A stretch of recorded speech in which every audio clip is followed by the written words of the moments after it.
Então, Scarlett, mais uma vez, eu gostaria de agradecer imensamente a tua participação no nosso evento e também da Gabriela, né? E dizer que, bom, eu não conheço a Gabriela pessoalmente, mas conheço muito você, então dizer que é uma alegria muito grande tê-la aqui conosco, né? E uma oportunidade ímpar de podermos compartilhar essa hora nessa manhã.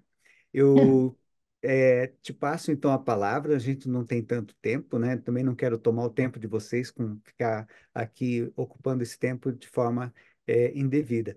Bom, muito obrigado, fique à vontade, você tem a palavra. Por favor, Scarlett. Bom dia a todos.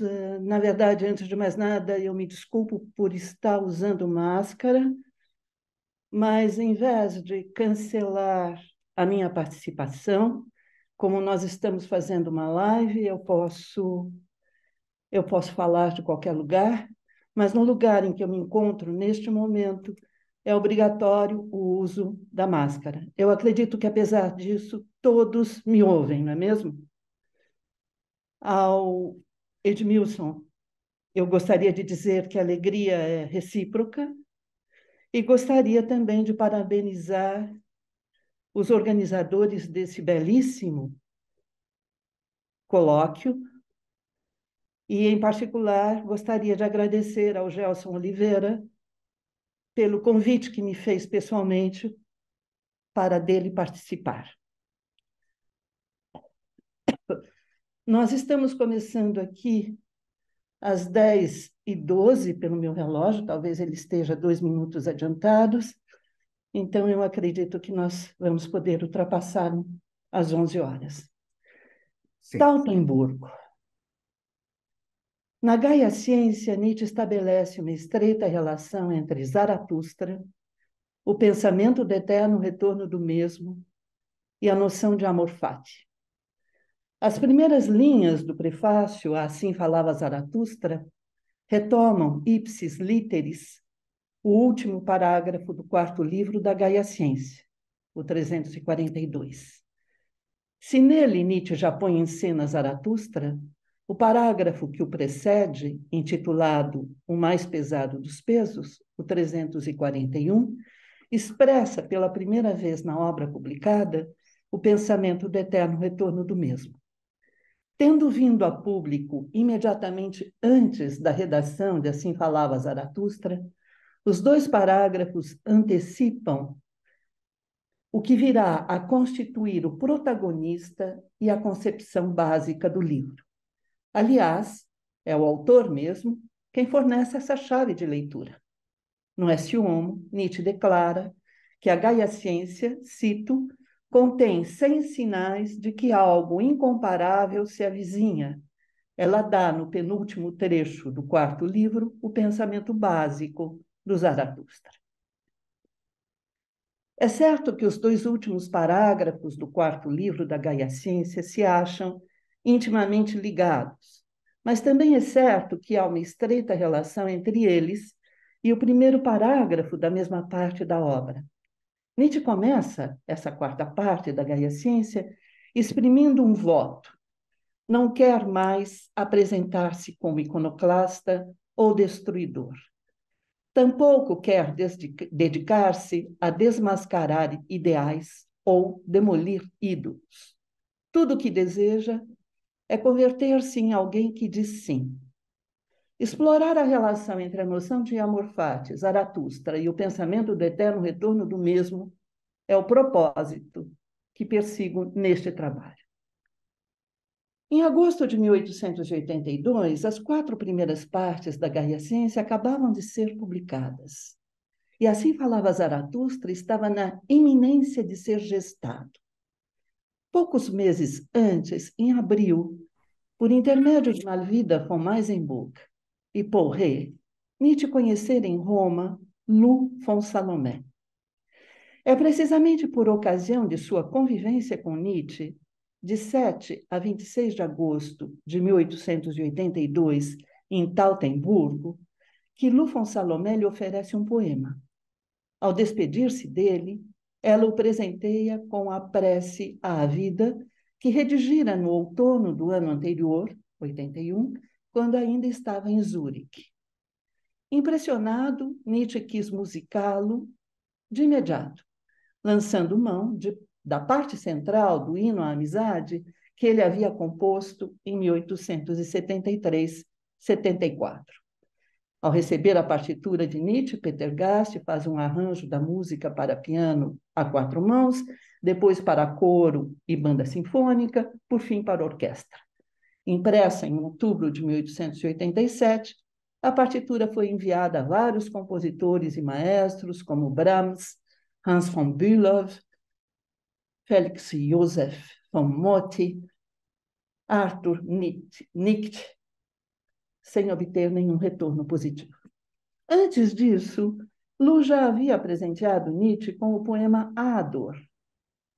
Diante da constatação de que a dor é inevitável, a autora expressa sua determinação em não se esquivar dela, mesmo porque acredita que a dor não se limita a destruir. Introduz, então, a ideia de que a dor tem caráter geral, pois atinge todos os viventes, e a avaliação de que ela merece ser vivida. As razões para tanto aparecem em seguida. A dor vem lembrar o espírito da força que ele tem, assim como o combate vem engrandecer os que dele não se esquivam. Daí se segue o desafio para que a dor venha para um combate de vida ou morte, mesmo porque ela só pode propiciar a grandeza do espírito.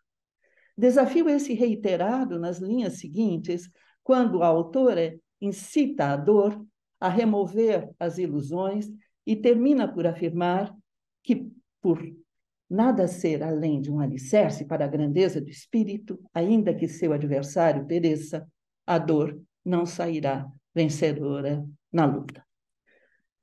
Vale sublinhar uma ideia presente nas primeiras estrofes desse poema, que não por acaso se intitula A Dor. Quem então, tomado por ti, de ti pode fugir? Se sentiu sobre si o teu sério olhar? Não fugirei se me apanhares.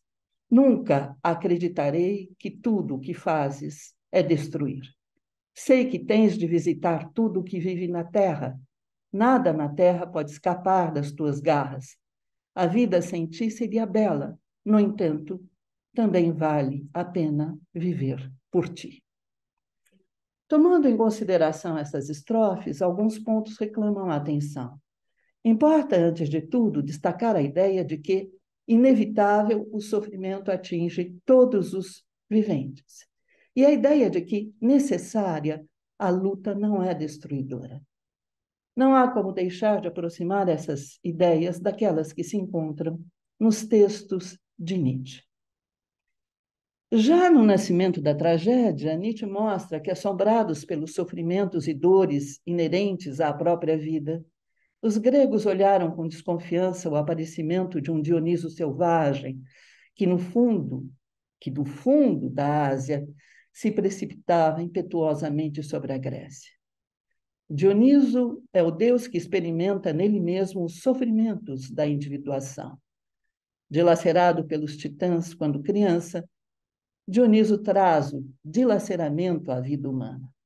Por seu nascimento e morte, ele se converte no símbolo do vir a ser em que o uno se faz múltiplo. De um lado, o impulso apolíneo torna possível que se manifeste a unidade primordial da vida através da multiplicidade dos seres vivos individuais. De outro, o impulso dionisíaco revela o caráter inexorável do vir a ser, sublinhando que tudo o que é deve necessariamente sofrer. Quando Apolo prevalece, o homem é dominado pelo otimismo teórico.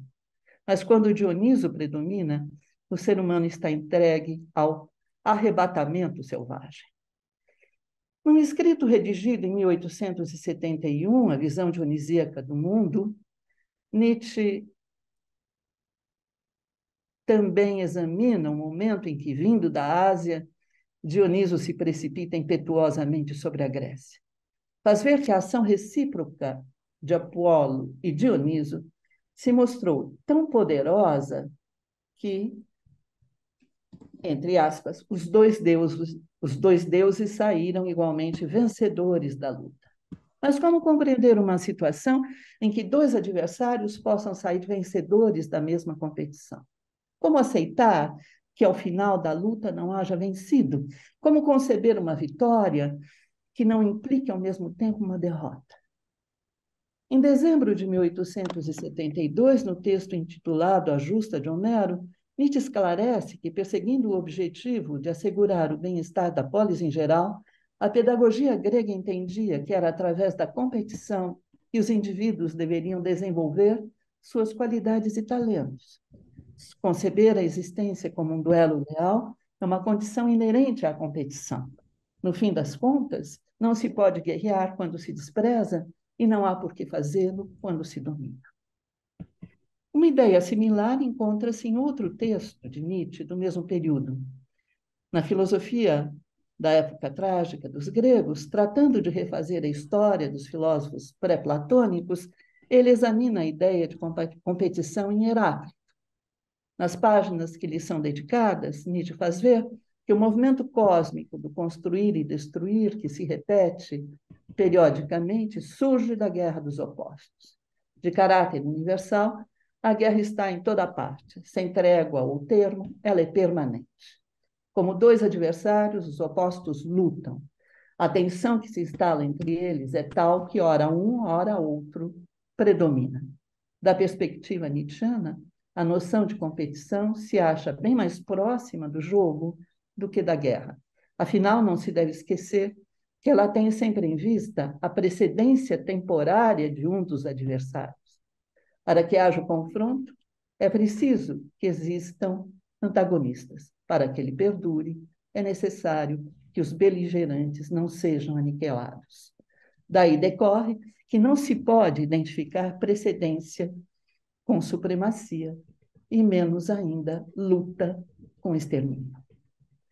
Nós começamos lá com os primeiros textos do filósofo para mostrar, no fim das contas, que essas ideias elas já surgem nos anos de 1870, elas estarão presentes em vários outros textos e reaparecerão na Gaia Ciência. Então começa a delinear-se uma concepção de vida em que a luta se impõe como seu traço fundamental. De caráter geral, ela ocorre em todos os domínios da vida e, sobretudo, envolve os vários elementos que constituem cada um deles, deflagrando-se entre células, tecidos ou órgãos, entre pensamentos, sentimentos ou impulsos. A luta implica sempre múltiplos adversários, uma pluralidade de beligerantes. Traço fundamental da vida, a luta é necessária, simplesmente não pode deixar de existir. Não visa objetivos, nem cumpre finalidades, não admite trégua, nem prevê termo. Sempre presente nos seres orgânicos, exerce-se, antes de tudo, contra a morte, neles e fora deles.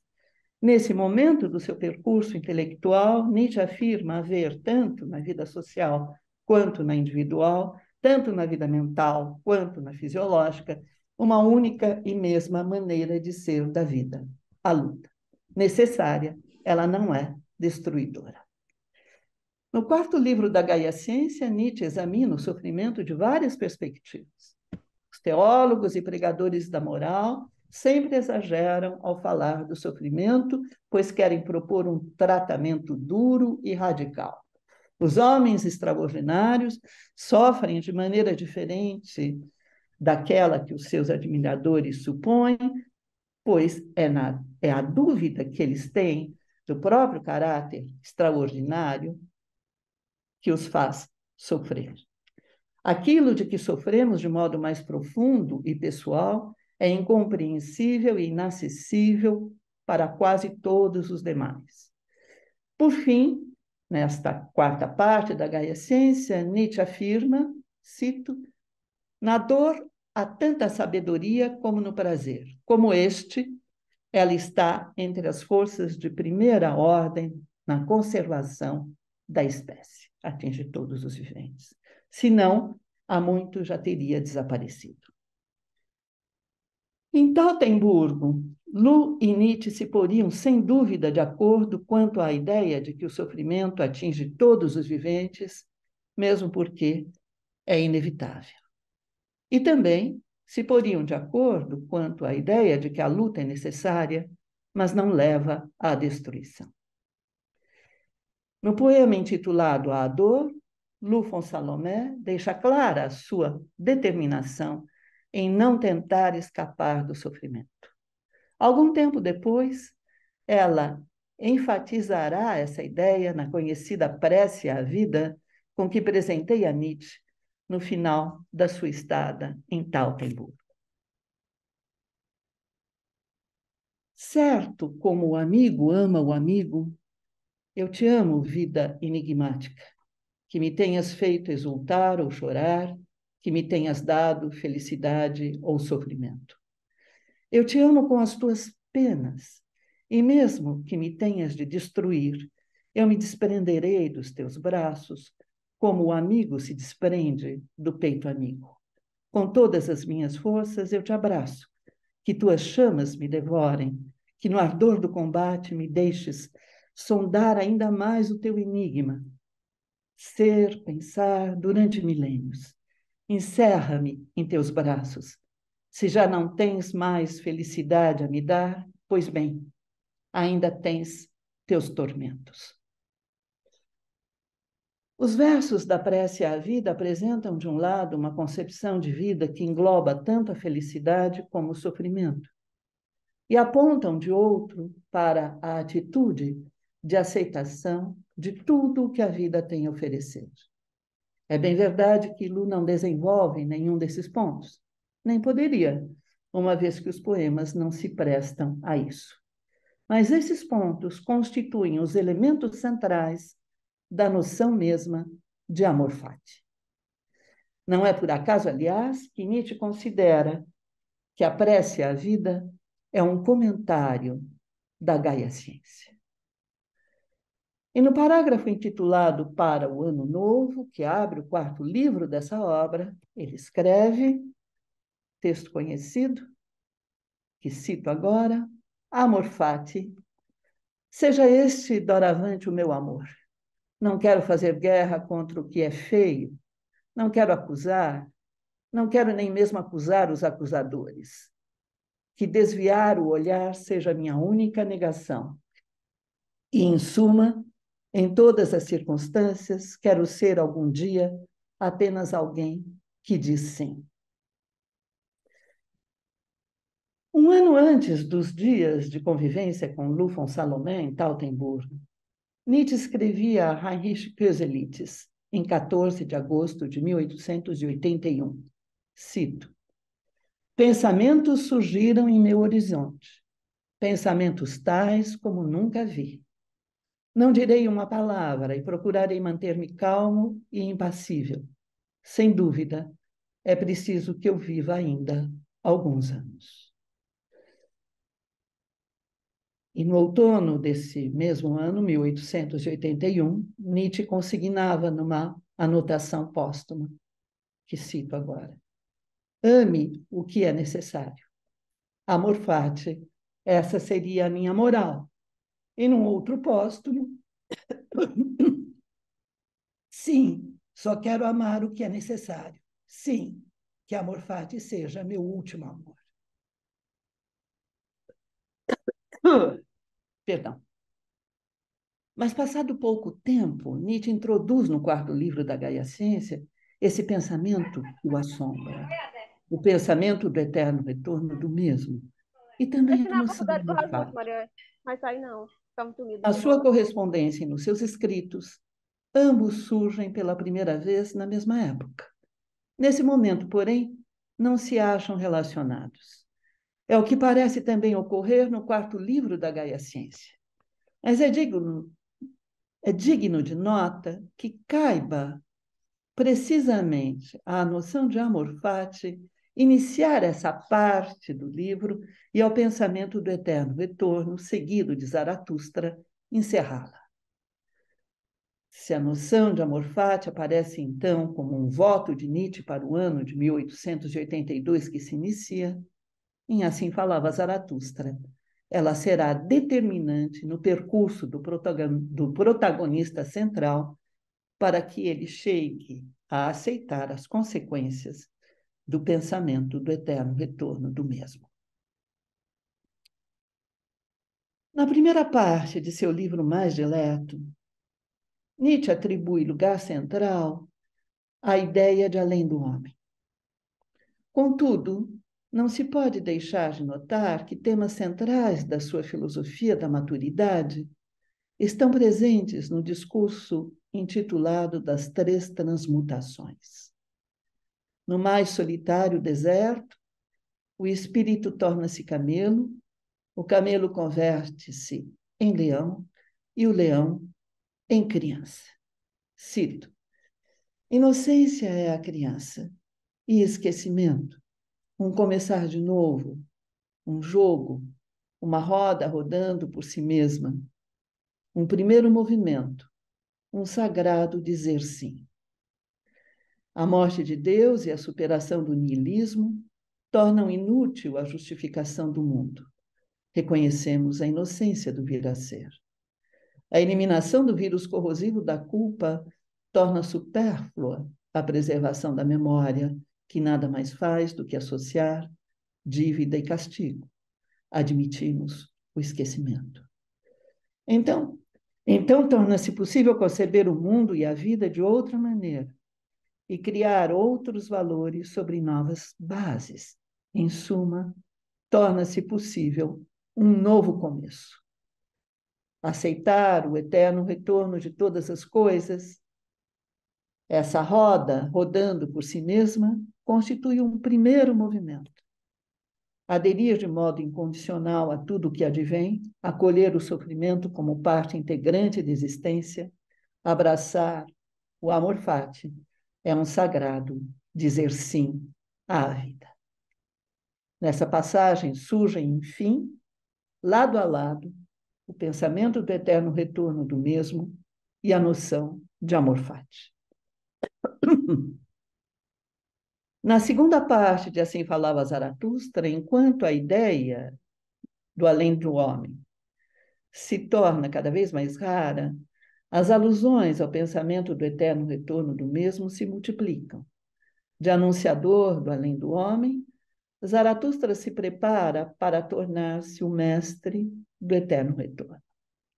A terceira parte de Assim Falava Zaratustra se abre com um discurso em que o protagonista afirma que reconhece seu destino, sem explicar, todavia, no que ele consistiria. Em seguida, no discurso intitulado Da Visão e Enigma, Zaratustra apresenta pela primeira vez o pensamento do eterno retorno do mesmo nesse livro. Recorrendo a uma imagem, a de um portal chamado Instante, ele descreve uma situação em que se juntam dois caminhos que duram uma eternidade. Um que corre para trás e outro que corre para adiante. Então, de forma retórica, coloca várias questões ao espírito de peso, ao seu inimigo mortal. Cito: não é preciso que de todas as coisas aquilo que pode acontecer já tenha uma vez acontecido, já esteja feito, transcorrido. E se tudo já esteve aí, o que achas tu, anão, deste instante? Não é preciso que também este portal já tenha estado aí? E não estão tão firmemente amarradas todas as coisas que este instante puxa atrás de si todas as coisas vindouras? E assim a si próprio também? Retomando nessa passagem imagens que se acham no parágrafo 341 da Gaia Ciência, Zaratustra insiste nos dois aspectos do pensamento do eterno retorno do mesmo, que Nietzsche já havia apresentado nesse livro. Na Gaia Ciência, quando enuncia sua concepção do eterno retorno, Nietzsche assinala esses dois aspectos que se tornarão recorrentes em seus textos. A repetição dos acontecimentos, cada dor e cada prazer, e cada pensamento e suspiro, e tudo o que há de indizivelmente pequeno e de grande em tua vida há de te retornar. Então, a repetição dos acontecimentos e o movimento circular em que a mesma série de eventos ocorre, e tudo na mesma ordem e sequência. Se esses aspectos se revelarão essenciais no pensamento do eterno retorno do mesmo, aqui Nietzsche parece enfatizar outro ponto, o mais pesado dos pesos, que dá título ao parágrafo, diz respeito às consequências psicológicas que esse pensamento pode acarretar. Afinal, quero isto ainda uma vez e ainda inúmeras vezes? É à luz dessas considerações que seria preciso examinar o parágrafo da visão e enigma da terceira parte de Assim Falava Zaratustra. Enfim, esta conexão entre a Gaia Ciência 341 e da visão e enigma da terceira parte de Assim Falava Zaratustra. Em seu combate decisivo contra o espírito de peso, o protagonista acusa-o de não estar em condições de carregar o pensamento do eterno retorno. Ainda que seu adversário viesse a sustentar a ideia de que tudo retorna sem cessar, ele não conseguiria suportá-la. Jamais chegaria a experimentá-la. Eis porque Zaratustra encara o espírito de peso como seu maior inimigo. Por causa de sua condição, ele corre o risco de ver seu pensamento tornar-se dogma incontestável, sua concepção converter-se em verdade definitiva, sua vivência transformar-se em imperativo categórico. Portanto, o ponto que Zaratustra enfatiza é outro. Trata-se do impacto que seu pensamento abissal poderia provocar. E nessa etapa do seu percurso, Zaratustra está bem ciente das dificuldades que deve superar para chegar a aceitar. Apesar de já ter evocado o pensamento do eterno retorno em seu combate contra seu maior inimigo, Zaratustra dá mostras em seguida, no discurso da bem-aventurança contra gosto, de que ainda lhe falta coragem para anunciá-lo.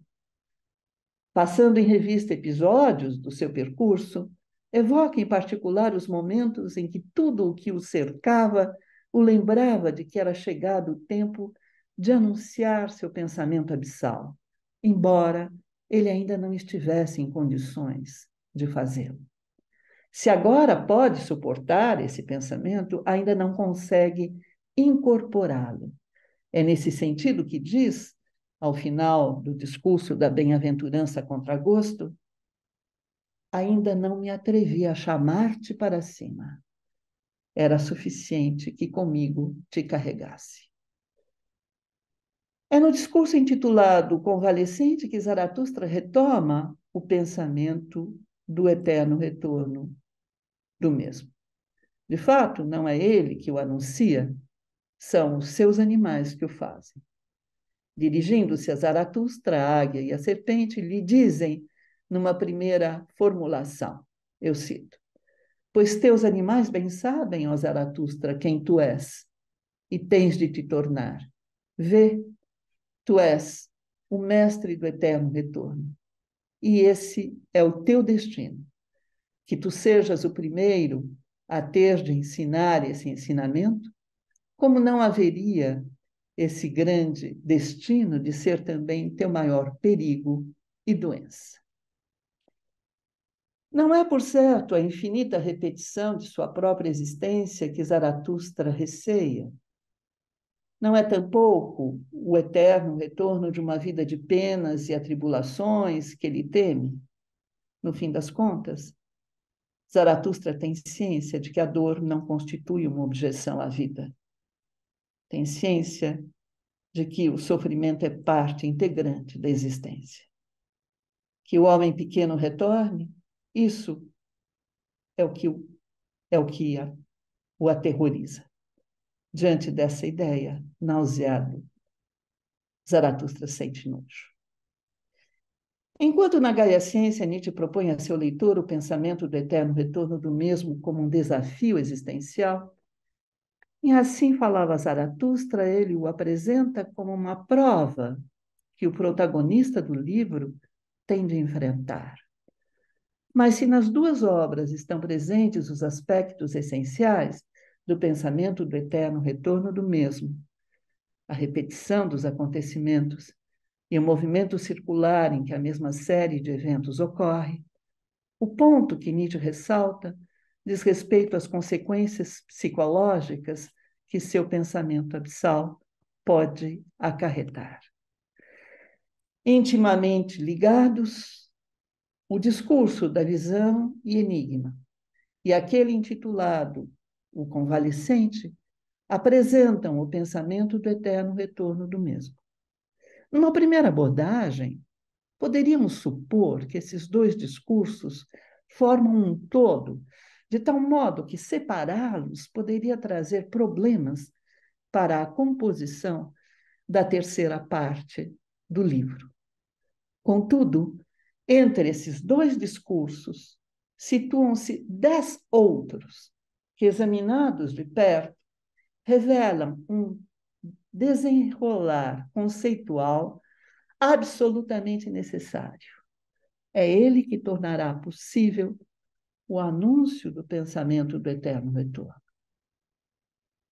Nos discursos que se seguem ao intitulado da visão e enigma, Zaratustra se afasta do homem pequeno, retoma a questão da compreensão do que tem a dizer, insiste na importância da vivência, trata das sombras de Deus, pretende-se o porta-voz do mundo, procede a uma reavaliação da maneira de conceber sentimentos humanos, apresenta as armas de que dispõe para combater o espírito de peso, aponta a atitude para ser adotada para levar a bom termo o projeto de transvaloração dos valores. Nos 10 discursos que separam da visão e enigma e o convalescente, quer se trate de indicar os limites da linguagem para exprimir o que tem a dizer, ou de explicar a maneira de proceder que conta adotar, quer se trate de lembrar seus alvos de ataque, ou de mostrar a necessidade de destruir os valores estabelecidos para criar outros valores, Zaratustra prepara-se para anunciar o pensamento do eterno retorno. Tudo se passa como se lhe fosse indispensável assegurar-se do caminho que percorrera para estar pronto para abraçar o seu destino. É precisamente no discurso antes do nascer do sol, da terceira parte do livro, que Nietzsche esclarece a noção de amor fati. Pródigo em elogios ao céu, Zaratustra então insiste na ideia de que o céu não abriga nenhuma vontade eterna. No céu não há lugar para nenhuma espécie de transcendência. Sublinha assim a inocência do vir a ser. E a essa ideia associa a noção de amor fati, como já havia feito, aliás, no discurso das 3 transmutações. Se na primeira parte do livro Zaratustra se limitava a evocar a noção de amor fati, agora afirma que a incorporou por completo. Cito: no que abençoa eu me tornei, e no que diz sim. E para isso lutei longamente, e fui um lutador, para que um dia tivesse as mãos livres para abençoar. Na sequência do texto, Zaratustra acrescenta uma indicação ainda mais esclarecedora. Esta, porém, é minha bênção, estar sobre cada coisa como seu próprio céu, como seu teto redondo, sua campânula de azul e eterna segurança. E venturoso é aquele que abençoa assim. Não se trata, pois, de abençoar uma situação precisa ou um acontecimento isolado. Não se trata tampouco de dizer sim a um sentimento particular ou a um comportamento determinado. A noção de amor fati implica aceitar sem restrições tudo o que ocorre. Ela está, pois, intimamente ligada ao pensamento do eterno retorno. Não hesito em afirmar que o discurso da visão e enigma e aquele intitulado Convalescente anunciam de modo diferente o pensamento do eterno retorno do mesmo. Para que Zaratustra consiga apropriar-se do seu pensamento abissal, é preciso que ele o integre como uma vivência. Para que chegue a aceitar todas as suas consequências, é necessário ainda que ponha em prática o amor fati e se converta naquele que abençoa. No discurso convalescente, Zaratustra conhece agora sua redenção. Ela consiste em querer que tudo retorne ainda uma vez e um número infinito de vezes, que retorne inclusive o homem pequeno. Em suma, ela consiste em extrair as últimas consequências do eterno retorno. Zaratustra está pronto para assumir seu pensamento abissal. Interpelando o protagonista, a águia e a serpente colocam na sua boca estas palavras: agora morro e desapareço, dirias, e num instante não serei mais nada. As almas são tão mortais quanto os corpos, mas o nó das causas em que sou tragado retornará e de novo me criará. Eu próprio faço parte das causas do eterno retorno. Negando a oposição entre ego e fatum, Nietzsche sustenta que o ser humano partilha o destino de todas as coisas. Amar o destino não implica adotar uma atitude resignada ou submissa, mas tampouco permite que dele se tente excluir o que quer que seja. Amar o destino é aceitar tudo o que há de mais terrível e mais doloroso, mas também tudo o que há de mais alegre e exuberante na vida. É afirmar de modo absoluto e incondicional tudo o que ocorre. E não há afirmação maior da existência que a afirmação de que tudo retorna um número infinito de vezes.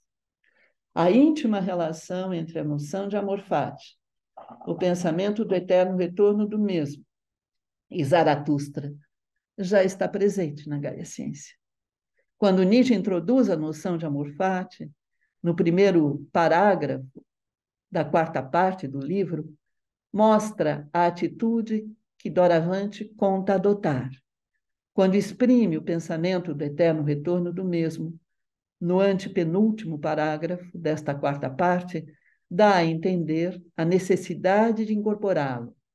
Quando põe em cena Zaratustra, permite supor que cabe a ele, Zaratustra, incorporar o pensamento do eterno retorno e aceitar suas consequências, afirmando incondicionalmente tudo o que advém. Pela atenção de todos, meu muitíssimo obrigada. Obrigado, Scarlett. Eu vou, então, de imediato já passar a palavra para a Gabriela. Eu não sei se a Gabriela está aqui em Curitiba ou em São Paulo, mas, em todo caso, eu queria que ela dizer que ela sinta-se em casa como se estivesse aqui em Curitiba novamente.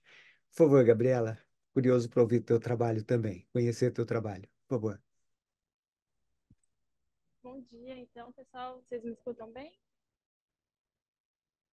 Sim, Bom, está um pouquinho eu... baixo.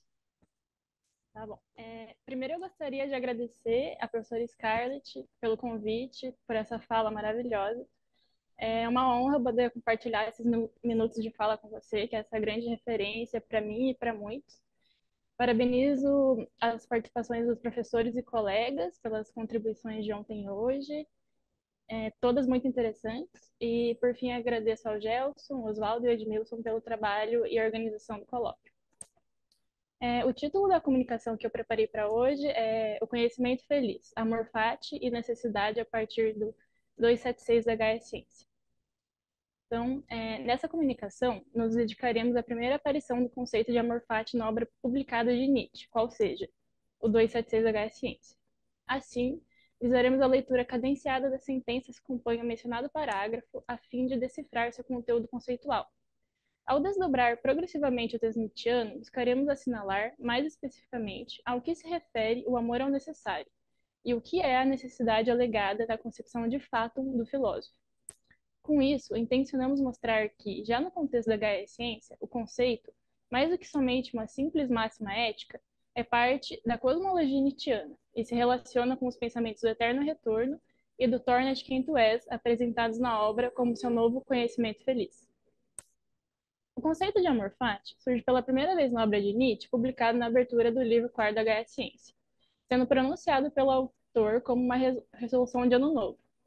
Para seu novo ano de 1882, Nietzsche afirma que se ainda vive, ainda pensa, e que, mais precisamente, deve ainda viver para que possa ainda pensar. Ao mudar a ordem da lógica cartesiana, diz: existo, logo penso, penso, logo existo. Privilegiando a vida ante ao pensamento, já revela então a oposição que o conceito terá frente ao idealismo. Ao justificar que, assim como nesses primeiros dias do ano, cada um expressa seu mais caro desejo, o autor delimita qual será o seu mais querido pensamento, que lhe servirá como fundamento para toda a inteireza de sua vida futura. E assim exprime que quer, cito, cada vez mais aprender a ver como belo aquilo que é necessário nas coisas.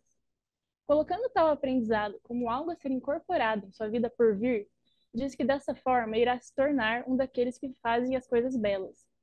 Emergindo em conceito, sentencia então: amor fati, seja este doravante meu amor. Como um epílogo ao futuro, o amor ao fado surge aqui agora como um aprendizado que o filósofo aguarda obter, e nesse sentido é posto como um direcionamento de si mesmo. Contudo, um encaminhamento ao quê? Ao afeto de amar, que por natureza própria existe um objeto. Tal objeto, do qual se quer aprender a ter os mais positivos dos afetos, é o destino, ou seja, tudo aquilo que ainda virá a ser e que não pode ser impedido, que em última instância é a inexorável necessidade. Aprender a amar o que é necessário é a tarefa que o filósofo se impõe ao delimitar esse amor ao destino. Porém, o que é a necessidade a que ele se refere e por que ela é um fato? A necessidade de que fala Nietzsche é uma concepção da lógica do mundo.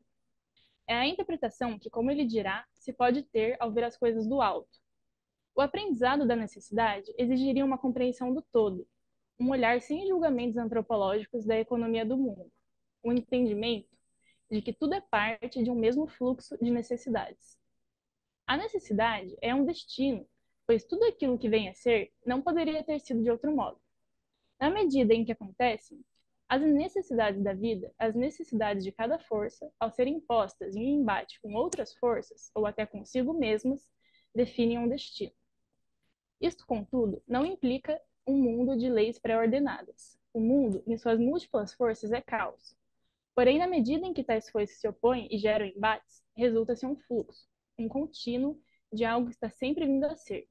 Com isso, o filósofo apresenta concepções de necessidade e destino certamente distintas da tradição, já que a necessidade opera no caos, e o caos é operado pela necessidade, pois os acontecimentos só são definidos ao acontecer.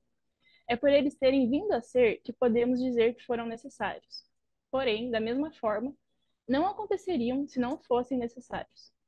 É por isso que antes, no 109 da Gaia Ciência, Nietzsche afirma, cito, o caráter geral do mundo é caos por toda a eternidade, não no sentido de ausência de necessidade, mas de ausência de ordem. Guardemo-nos de dizer que há leis na natureza, há apenas necessidades.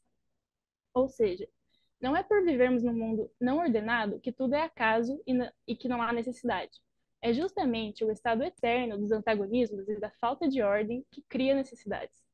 É desta compreensão de que tudo que acontece teve necessariamente de acontecer, não podendo ser mudado, que Nietzsche exprime seu desejo de, cito, ver como belo aquilo que é necessário nas coisas.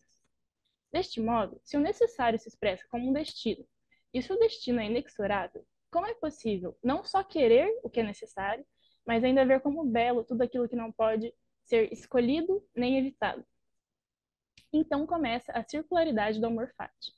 Pois, desejar o destino e vê-lo como belo se revelará não como uma escolha de um querer livre, mas ao contrário, sobre a determinação da forma do amor. Para elucidar isto com uma pequena digressão, já no simpósio ou banquete de Platão, um dos diálogos mais apreciados por Nietzsche, o amor como Eros surge como filho de Poros, expediente ou invenção, e de pene, carência ou penúria. Por ser filho de pais de natureza tão contrária, o amor, cito Platão, tendo herdado a natureza da mãe, é companheiro eterno da indigência.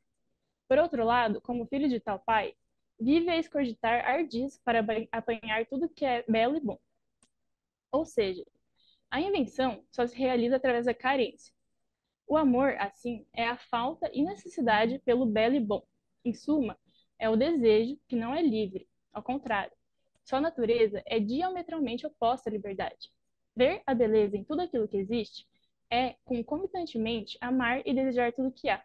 Ao mesmo tempo, é por amar e desejar-se como belo aquilo que é necessário nas coisas, que alguém se torna, simultaneamente, cito, um daqueles que fazem as coisas belas.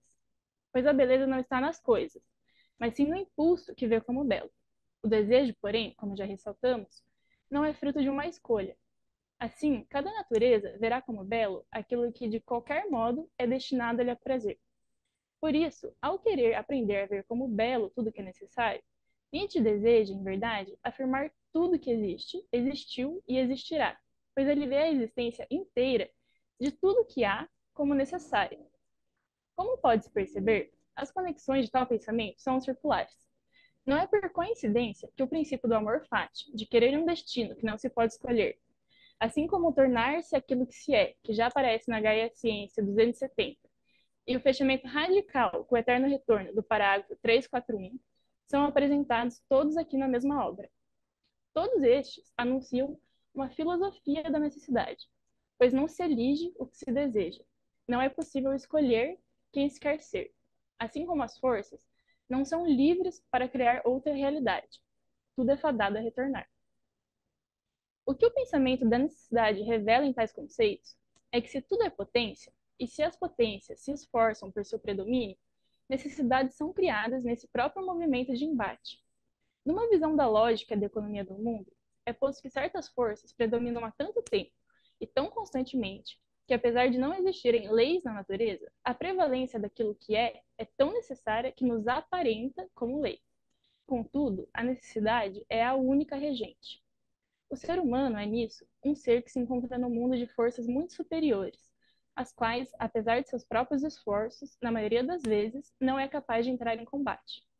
Pois quem cada um é e como cada um surgiu, já é o efeito necessário de diversas batalhas que não podem mais ser mudadas. Assim, é por conhecer a si, assim, é porque conhecer a si é também conhecer o universo, que a tarefa mais árdua será conhecer a si mesmo. Desta forma, somente ao aceitar esse fato, alguém pode, no conhecimento de suas próprias forças, conhecer e amar seu destino, ao perceber qual é seu destino e sua tarefa no mundo. Tendo em vista que aquilo que nos encanta não pode ser escolhido por nós voluntariosamente, o desejo que sempre guiará nossas vidas tampouco pode ser eligido. É nesta medida em que o amor fati é também a aceitação do próprio destino, da própria tarefa. E por tal razão, o amor ao destino é indissociável do tornar-se quem se é. Porém, o que seria esse tornar-se? Se já somos destinados a ser quem somos, por qual motivo ainda restaria o trabalho de tornar-se? Ora, se o que há é primeiramente o caos, muitas são as forças que podem nos enfraquecer e nos afastar de nosso destino. A cultura, a sociedade, as religiões, a moral, são todas forças, tábuas terrenas que nos afastam de nosso verdadeiro ser, ou seja, daquilo que potencializa nossa alma. Por isso, encontrar a si e o seu próprio destino é uma tarefa, uma missão para os fortes de espírito. A filosofia fatalista de Nietzsche não é um incentivo ao deixar acontecer. Pelo contrário, o amor fati é uma tarefa destinada aos mais fortes, aos criadores. A filosofia da necessidade de Nietzsche não se choca, portanto, com a sua transvaloração ou criação de valores, pois quem cria não é aquele que é livre para inventar, mas aquele que tem necessidade de criar. Desta forma, potente é aquele que é forte o bastante para seguir a sua própria necessidade, sem sucumbir às demais forças que poderiam mudar seus caminhos. É nessa medida que o eterno retorno surge como conclusão lógica do amor fati. Se nada é pré-determinado, tudo se determina quando vem a ser, e quando acontece, mostra que só poderia ter sido assim, já que assim foi. Sublimida a concepção de tempo linear, da causalidade, do progresso, que pressupõe todas elas uma inteligibilidade das causas e efeitos, a concepção temporal da necessidade reconhece a complexidade das forças que integram a realidade, sabendo tão somente que se assim foi, só assim poderia ser, pois assim o é. Se não nos embrenharmos no idealismo hipotético de pensar que poderia ser de outro modo, tudo o que existe é o que há, e, portanto, o que é está sempre a retornar. Não é preciso, deste ponto de vista, imaginar este mundo e sua história terminando para iniciar novamente. Simplesmente por vir a ser continuamente, em cada instante, já há, perpetuamente, um eterno retorno operante na realidade, nessa perspectiva de uma temporalidade de necessidades. É o instante que é eterno. Por isso, amar o destino não é somente querer aquilo que está por vir, mas igualmente amar tudo que passou, já que, em última instância, passado e futuro não se distinguem na temporalidade da necessidade. Frente ao elemento trágico de tal princípio, da incorporação de todos os aspectos da existência, os bons e os ruins, Nietzsche chega a afirmar: não quero fazer guerra o que é feio, não quero acusar, não quero nem mesmo acusar os acusadores. A sentença que aparentemente exprime uma recusa à guerra espiritual é, em verdade, oriunda da compreensão cosmológica da energia do todo. É através do amor fati, da aceitação da própria tarefa, que o imoralista nota e louva cada aspecto do mundo. Ao conceber a singularidade de cada força como efeito necessário do mundo, é dissolvida, na verdade, a possibilidade de julgamento moral. Mesmo os opostos e os dualismos perdem sentido, já que na visão do contínuo, tudo faz parte do mesmo encadeamento. A diferença somente de instantes, graus, circunstâncias e perspectivas. Portanto, tal como o eterno retorno não permite a escolha daquilo que vem sempre a retornar, o amor fati tampouco permite a seleção das partes. Mesmo os lados mais repugnantes da vida, da história, da humanidade, são necessários. Por isso, mesmo para podermos nos contrapor àquilo que consideramos indigno, é necessário que o indigno tenha vindo a existir. E desde que não se queira negar a realidade inteira do mundo, é preciso aceitá-lo. Então, é por isso que quando ele diz que a minha única negação seja desviar o olhar, Nietzsche exprime sua recusa de negar não encarar todas as partes da vida, não só a sua própria esfera pessoal e de eleição, mas alles in allem im Großen, tudo na grande escala do todo. Em suma, podemos dizer, agora eu finalizo, que o conceito de amor fati parte da compreensão cosmológica de Nietzsche sobre o caráter necessário das forças do mundo. A partir de tal entendimento, não há liberdade, voluntarismo, causalidade, finalidade ou essência nas forças regentes do mundo. Há necessidade. Na medida em que o mundo é aquilo que necessariamente veio a ser e, por isso, justifica-se em sua própria existência, o amor ao destino revela-se enquanto fidelidade à terra, recusa a qualquer outro idealismo negador ou redentor. Logo, da compreensão expandida da grande economia do mundo, o conceito se aplica também ao ser humano superior, capaz de amar a totalidade das coisas, conectando-se ao eterno retorno. Ao ganhar apelo ético, liga-se ao torna de quinto és, como aceitação do próprio destino. Conclui-se disso que, se o amor fati é o passo inicial do dizer sim que Nietzsche coloca a tarefa de aprender, esse ensinamento ressoará posteriormente em toda a sua última filosofia. Por isso, o amor fati, ao aparecer na derradeira obra de Nietzsche, não constará mais como algo a ser aprendido, mas como algo muito próprio de seu ser, quando ele, enfim, exprime, cito, o necessário não me fere. Amor fati é minha natureza mais íntima. É isso. Obrigada. Muito obrigado, Gabriela. Eu estou olhando aqui no chat. Quando terminou a fala do Clademir, tinha uma pergunta que eu acabei não passando, porque ela ficou bem no finalzinho. Então, eu gostaria de pedir que, se alguém tiver alguma questão para apresentar, que faça isso aqui. E enquanto, bom, tem uma série de elogios às falas de vocês ali, né? O pessoal, mas não tem ainda perguntas. Mas eu tenho uma questão que eu gostaria de apresentar à Scarlett e uma outra questão também a você, no sentido de, mesmo, como eu tinha falado também para o Clademir, de provocá-las um pouco e dar a oportunidade de ouvir, ter a oportunidade de ouvir um pouco mais. Eu me sinto privilegiado de estar aqui ouvindo vocês, as falas de vocês são encantadoras. Bem, quando eu olho a formulação da tese do amor fati, dessa ideia do amor fati na Gaia Ciência, e depois eu retomo essa mesma formulação no Etiomo, eu tenho uma sutil diferença entre as duas. Isso é bem conhecido já, né? Na Gaia Ciência, você tem a ideia do futuro, né? Algum dia, tanto que está falando do ano novo, algum dia, né, que eu possa, né, de certa maneira, vivenciar o amor fati. Na Gaia Ciência, o amor fati já é colocado em termos presentes, até diria assim, em termos de uma nada querer diferente. Então, você não tem uma perspectiva de futuro na formulação dele no Etiomo. Eu gostaria de ouvir um pouquinho sobre se a gente, o que que nós temos de diferença nesses dois momentos, né? E, ao mesmo tempo, eu queria fazer uma outra pergunta, que eu acho que é uma pergunta minha, mas também é uma pergunta quase que lugar comum quando se fala, por exemplo, do eterno retorno, do amor fati. E eu ouço, ou nós ouvimos, por exemplo, a palavra aceitar, né? Afirmar a aceitação da existência como ela é.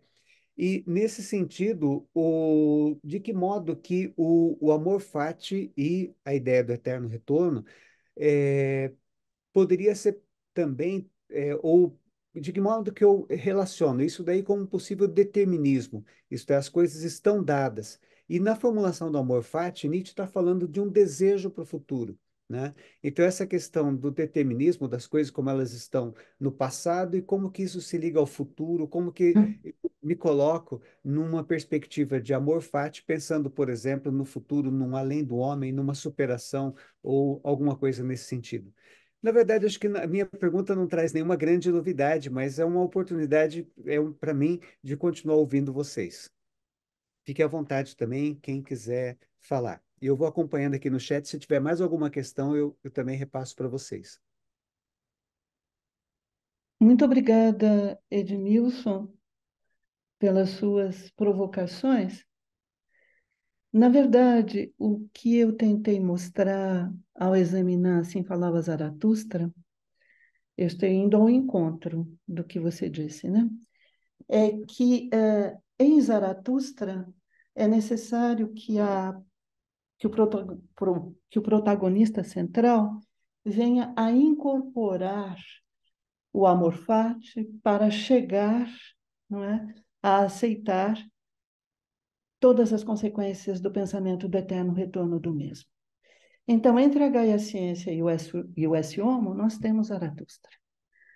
Perfeito. A Gaia Ciência ainda, o amor fati aparece no final no início do quarto livro da Gaia Ciência. A noção de amor fati aparece como um voto de algo que se almeja e que se gostaria que fosse realizado. No S1, a situação é outra, sem dúvida. Por quê? Porque entre ambos, entre a Gaia Ciência e o S-Homo, nós temos Zaratustra. E Zaratustra, na verdade, no Zaratustra, nós chegamos, por fim, a essa incorporação como vivência da noção de amor fati. Quanto ao outro ponto que você trouxe, e é interessante, desculpe algo mais, é interessante como no Zaratustra é belíssimo se nós tomarmos esse fio condutor do Zaratustra, é interessantíssimo como Zaratustra passa de anunciador do além do homem na primeira parte, para ir se convertendo em mestre do eterno retorno do mesmo na terceira, mas, para tanto, mesmo no contexto da terceira parte, para vir a se converter no mestre do eterno retorno do mesmo, ele tem de, através do seu percurso, incorporar o amor fati como vivência. Bem, quanto ao outro ponto, Edmilson, que você trouxe, eu gostaria de dizer que determinismo, num certo sentido, mas há essa passagem do próprio Zaratustra que eu cheguei a citar, quando os animais, a águia e a serpente, colocam na boca do protagonista as palavras de que tu és o mestre do eterno retorno, enfim, e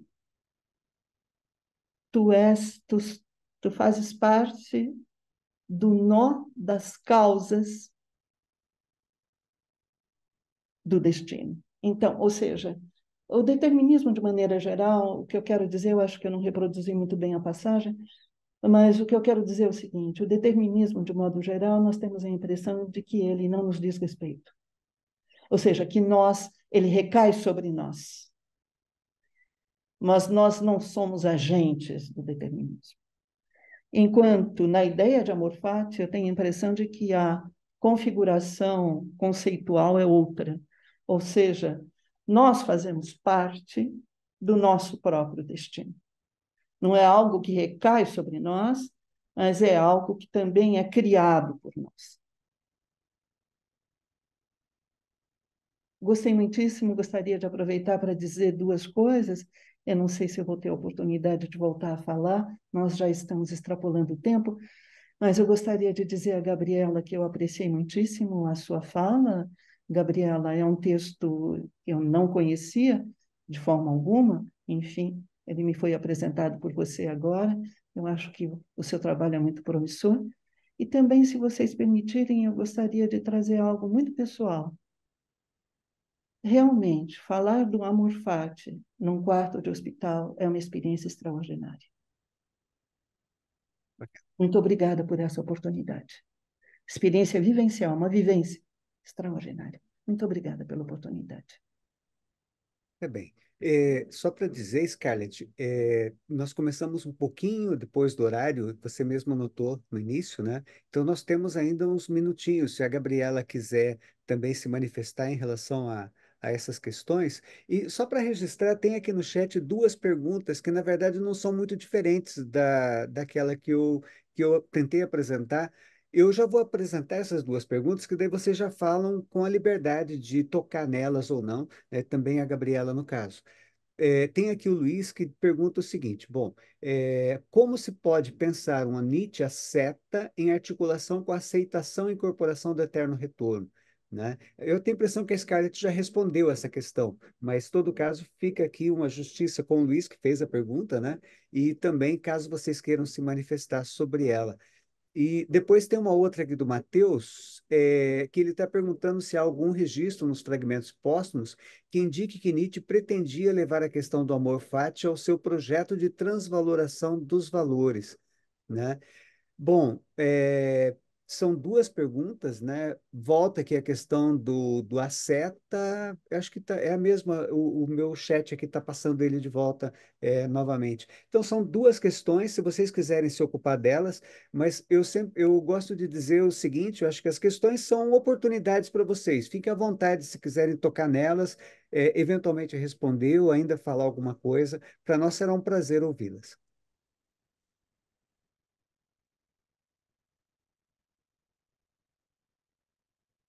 Gabriela, por favor, você, e depois eu posso trazer mais alguma coisa. Tá bom, professora.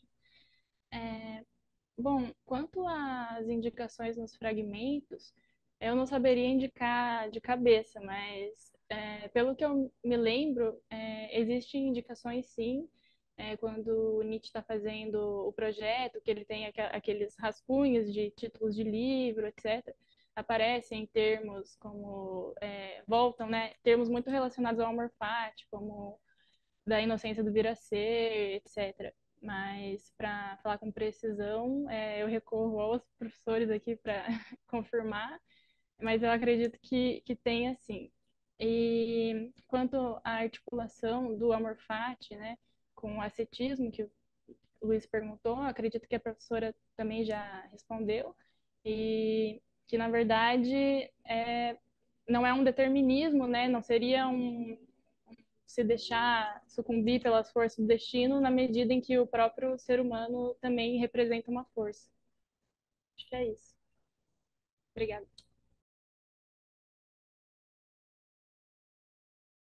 Eu tenho a impressão de que essa articulação seria interessante examinar com vagar o S1, no meu entender, para pensar na articulação entre amor fati e e o projeto de transvaloração de todos os valores. Eu notei aqui que há uma pergunta acerca dos fatos históricos, se a amor fati pode ser estendida aos fatos históricos. Na verdade, se trata de uma exortação ética, de um certo ponto de vista, nós podemos falar na ética do amor fati. A Vânia, que nos acompanha, que está presente aqui, fez um belo trabalho nessa direção. Então, enfim, a aceitação do indivíduo, por parte do indivíduo, de tudo aquilo que advém, sim, do que ocorre no mundo, de modo geral, no mundo ele mesmo. Mas é uma aceitação que não tem nada a ver com a resignação ou conformismo. É uma aceitação ativa. Era o que eu teria a dizer de forma muito breve. Obrigado, Scarlett. Eu tenho a sensação, eu fico com a sensação de ter recebido muito precariamente você, né, e também a Gabriela. E essa sensação eu fiquei também agora há pouco em relação ao Clademir e a Patrícia, né? Espero que a gente possa, em algum momento, voltar a fazer um outro evento aqui em Curitiba, presencial. Até porque tem algumas caminhadas interessantes que nós já falamos de fazer, mas nunca fizemos aqui por perto, né? Tem algumas montanhas que nós podemos andar por elas. E curiosamente, só para falar, voltar ainda ao Clademir, e à Patrícia, tem um ponto nessa montanha, se nós caminhamos um pouquinho numa trilha que é muito conhecida porque tem um lagarto que fica sempre ali, né? Então esse ligeiro e lento, essa tensão em Nietzsche, né, de algo que parece um determinismo, mas ao mesmo tempo é uma coisa ativa da forma mais profunda possível, né?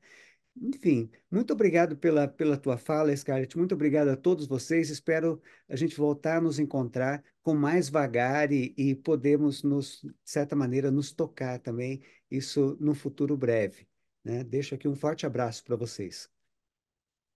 Muito obrigada. Desde já está aceito o convite, desde que ele não implique em escalar montanhas, que é o que você faz com esmero. Muito obrigada a todos os que nos acompanharam até agora.